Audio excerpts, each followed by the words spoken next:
नमस्कार, आप देख रहे हैं न्यूज 9 भारत और मैं हूं आपके साथ अशोक चौहान। देश और दुनिया की तमाम खबरों पर आइए डालते हैं एक नजर। आजमगढ़ जिले के हरिहरपुर गांव में 3 दिवसीय कजरी महोत्सव आयोजित किया जा रहा है। महोत्सव में प्रस्तुति देने के लिए दूसरे दिन भजन सम्राट अनूप जलोटा पहुंचे। इस दौरान उन्होंने कहा कि हमारे देश में कई प्रमुख संगीत घराने हैं। इन घरानों में हरिहरपुर संगीत घराना बहुत ही सम्मानित है। वैसे तो मैं कई बार आजमगढ़ आया हूं, लेकिन जब मुझे हरिहरपुर घराने में कार्यक्रम में शामिल होने का निमंत्रण मिला तो मैं बहुत खुश हुआ। मैं जब भी आजमगढ़ आता हूं तो शबाना आजमी को जरूर फोन करता हूं। इस बार भी मैंने उन्हें फोन किया तो बहुत खुश हुई। भोजपुरी फिल्मों के गीतों की अश्लीलता के बारे में पूछे जाने पर उन्होंने कहा कि ऐसा नहीं है। अगर भोजपुरी में गाने अच्छे नहीं बनते तो उसे करोड़ों लोग पसंद क्यों करते। उन्होंने कहा कि लेकिन उनके स्तर में सुधार करने की जरूरत है ताकि लोग परिवार के साथ उन गानों को सुन सके। फिल्मों के संगीत के बारे में उन्होंने कहा कि बॉलीवुड में जो फिल्म बनती है, अगर उसमें मुगले आजम आएगी तो उसमें गजल होगी, और अगर दबंग होगी तो मुन्नी बदनाम होगी। फिल्मों की स्टोरी के हिसाब से गाने होते हैं। जातिगत जनगणना के सवाल पर उन्होंने कहा कि यह अच्छी बात है, लेकिन पूरी गणना से देश की पूरी आकृति बदल जाएगी। ये हमारे मोदी जी आए हैं ना, ये वरदान है देश के लिए। ये सिर्फ प्रधानमंत्री नहीं है, ये अवतार पुरुष हैं। इन्होंने देश के उत्थान का बीड़ा उठाया है। कंगना रनौत के किसान आंदोलन के बयान पर उन्होंने कहा कि हर किसी को सोच समझकर बोलना चाहिए ताकि उसमें बाद में सुधार न करना पड़े। इस दौरान उन्होंने मीडिया कर्मियों को एक गीत भी गुनगुनाकर सुनाते हुए कहा कि काशी बदली अयोध्या बदली, अब मथुरा की बारी है। राम हाथ में धनुष लिए खड़े हैं, बंसी बजने वाली है। इस गीत के बाद उन्होंने कहा कि हम सभी धर्मों का सम्मान करने वाले लोग हैं। हम सिर्फ मंदिर की नहीं, मस्जिद, चर्च, गुरुद्वारा सभी को सुंदर बनाने की बात करते हैं, क्योंकि हमारे देश की पहचान ही सर्वधर्म है। न्यूज 9 भारत के लिए अमित खरवार की रिपोर्ट। अच्छी बात है। देखिए, पूरी गणना से देश की पूरी आकृति पता लगती है, देश की पूरी खबर। अब पहले आधार कार्ड कहाँ था, किसी को पता था कौन कौन है क्या है। आज कोई बंदा खड़ा है, आप तुरंत पता लगा सकते कौन है, उसको इधर आधार कार्ड देना है। पहले वो अपना नाम कुछ भी बता देता था, आज नहीं बताता। ये हमारे जो मोदी जी आए हैं ना, ये वरदान है देश के लिए। ये कोई प्रधानमंत्री नहीं है, ये हैं अवतार पुरुष, जिन्होंने आके इस देश को उत्थान का बीड़ा उठाया हुआ है, और वो चल रहा है। जितना इतना हुआ कभी नहीं हुआ था इतना काम। सर, सांसद कंगना जी हैं, उन पर उन्होंने कहा कि किसान आंदोलन देश को पीछे ले जा रहा है, तो कुछ देखिए, कंगना जी जो हैं वो जो बोलती हैं, जो उनके मन में आता है वो बोलती हैं।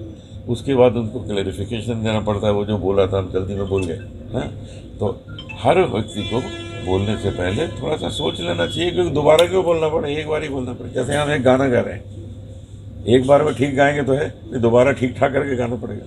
तो पहली बार में चाहते ठीक गाना, तो हर एक को जो बोलना है वो इस तरह बोले कि उसको बाद में उसको सुधार ना करना पड़े उसका। ठीक सर, ठीक। जो यूथ जनरेशन है वो उससे भी जो थोड़ा तो उनको जोड़ने के लिए भी संदेश देंगे। हाँ, यूथ जो जनरेशन है उनको भी मैं ये बताना चाहता हूँ कि सोनू निगम की अगर आप बात करें, वो शास्त्रीय संगीत सीखते हैं, वो बहुत अच्छा गाते हैं शास्त्रीय संगीत, सरगम, तान, आलाप सब बहुत बढ़िया लेते हैं। आप पापोन की बात करें, वो शास्त्रीय संगीत बहुत अच्छा गाते हैं। आप अंकित तिवारी की बात करें, वो तो ध्रुपद धमार गाते हैं।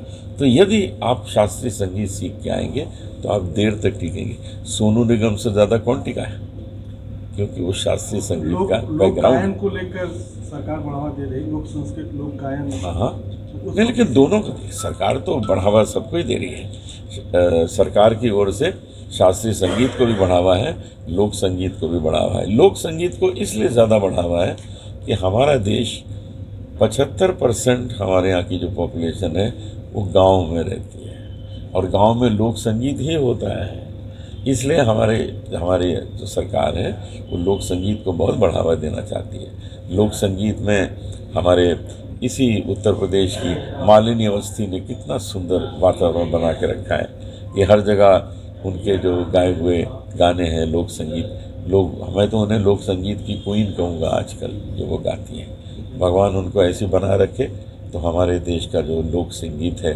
हमारे उत्तर प्रदेश का, बिहार का जो लोक संगीत है वो बहुत लोकप्रिय होता जाएगा।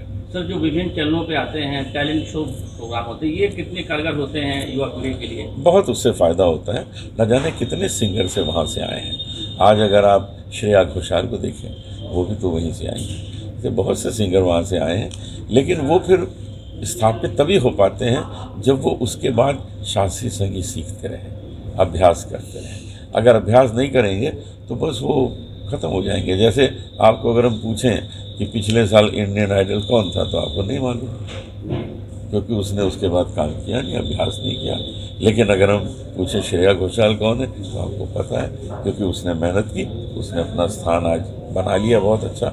इसलिए किसी भी रियलिटी शो में जीतने के बाद ये न समझिए कि वो लता मंगेशकर बन जाएगा या वो मोहम्मद रफ़ी बन जाएंगे, ऐसा नहीं है। उसके बाद उनको लगे रहना पड़ेगा, मेहनत करनी पड़ेगी। सर, भोजपुरी भाषा को आप कहाँ देखते हैं, जैसे संगीत के क्षेत्र में? भोजपुरी तो बहुत ही लोकप्रिय भाषा है। आज भोजपुरी संगीत जो है वो इतना ज़्यादा पॉपुलर है, यूट्यूब में कभी उसके देखिए व्यूज़ तो एक एक गानों को 10-10 करोड़ लोगों ने देखा सुना, एक एक गाने को 20-20 करोड़ लोग सुन रहे हैं। ये कैसे हो रहा है? ये तभी हो रहा है कि उसकी लोकप्रियता है। ठीक है, अभी उसका जो स्तर है उसको और बढ़ाना चाहिए। ये सभी कलाकारों को मैं वहाँ के कहूँगा कि यदि वो इसका स्तर जो है वो और अच्छा कर दें तो मुझे लगता है ये पॉपुलैरिटी और बढ़ जाएगी। सर, कहीं न कहीं आरोप लगता है कि अश्लीलता ज़्यादा भोजपुरी के गानों में रहती है। वही तो मैंने हल्के शब्दों में कह दिया कि जरा उसको छानबीन करो, उसको छानो, तो फिर जो आपका संगीत है वो पूरा परिवार सुन सकेगा। अभी जो है वो यंग लड़के छोकरे सुन लेते हैं, लेकिन अगर आप चाहते हैं कि उसको बड़े बड़े लोग सुने, जो लोग संगीत पसंद करते हैं, जो लोग संगीत का आदर करते हैं, तो वो तो तभी हो पाएगा यदि आप उसको और सुंदर और पवित्र बनाएं। सर, जैसे बॉलीवुड में पहले एक क्रेज हुआ करता था, क्या इसको मानते हैं? देखिए, बॉलीवुड की अगर बात करें तो बॉलीवुड में बिल्कुल ठीक हो रहा है। बॉलीवुड का मतलब क्या है? फिल्म। तो अगर फिल्म होगी मुगले आजम तो गज़ल आएगी, और अगर होगी दबंग तो मुन्नी बदनाम हो जाएगी। तो फिल्म के लिए बनता है ना संगीत। बॉलीवुड का संगीत जो है वो ना तो गज़ल ना भजन किसी को प्राथमिकता नहीं देता है। वो देता है कि स्टोरी क्या मांग रही है। अब अचानक फिल्म आ जाती है, बॉर्डर, तो अच्छा गाना आ जाता है, संदेश से आते हैं। लेकिन अगर फिल्म आएगी जला के राख कर दूंगा तो उसमें क्या होगा? हाउसफुल, तो उसमें तो यही सब होगा ना। तो उसमें किसी म्यूजिक डायरेक्टर की कोई गलती नहीं। सर, आज की शाम दो सब कुछ गुनगुना दीजिए। हाँ, सुनिए। ऐसी लागी लगन, मीरा हो गई मगन, वो तो गली गली गली गली हरि गुन गाने लगी, महलों में पली बन के जोगन चली, मीरा रानी दीवानी कहाने लगी, ऐसी लागी लगन मीरा हो गई मगन।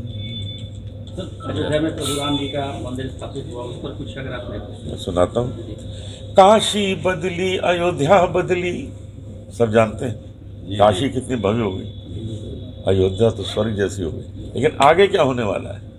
काशी बदली अयोध्या बदली, अब मथुरा की बारी है, अब मथुरा की बारी है, राम खड़े हैं लिए धनुष, अब बंसी बजने वाली है। ये होने वाला है। सर, विश्वास है कि जो मथुरा भी बदलेगा इस बार? क्यों नहीं बदलेगा? पूरा देश बदलेगा। अरे जितने मंदिर हैं, जितने भी जहाँ प्रार्थना होती है, मैं तो सिर्फ मंदिर की बात नहीं करता, मैं तो ये कहता हूँ कि हमारे देश में जहाँ जहाँ जाके पूजा की जाती है उस सब स्थानों को सुंदर बना दो भाई। हम लोग तो हर धर्म का आदर करते हैं। हम ये थोड़ी चाहते हैं कि मस्जिद खराब हो जाए, हम ये नहीं चाहते कि चर्च खराब हो जाए, गुरुद्वारे खराब हो जाए, सबकी उन्नति वैसे ही हो। वो सब हमारे देश के प्रतीक हैं। हमारा देश धर्म के लिए तो जाना जाता है।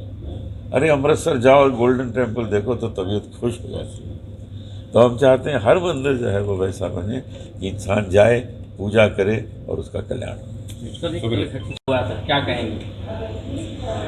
मेरे लिए सौभाग्य की बात है, क्योंकि हमारे देश के जो संगीत के प्रमुख घराने हैं उसमें हरिहर घराना, हरिहरपुर तो स्थान का नाम है, तो हरिहरपुर घराना एक बड़ा सम्मानीय नाम है।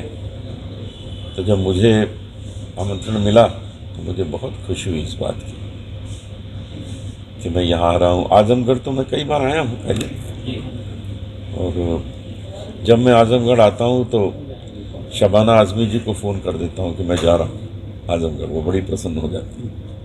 कल भी मैंने उनको फ़ोन करके बताया कि मैं जा रहा हूँ। जब कैफ़ी साहब थे तो मैं कैफ़ी साहब को बता देता था मैं जा रहा हूँ। तो आजमगढ़ का नाम कई लोगों ने रोशन किया है। उसमें कैफ़ी आज़मी साहब भी हैं, उसमें शबाना आज़मी है। तो आज जो गायन होगा वो मुझे विश्वास है कि लोग पसंद करेंगे, स्वीकार करेंगे।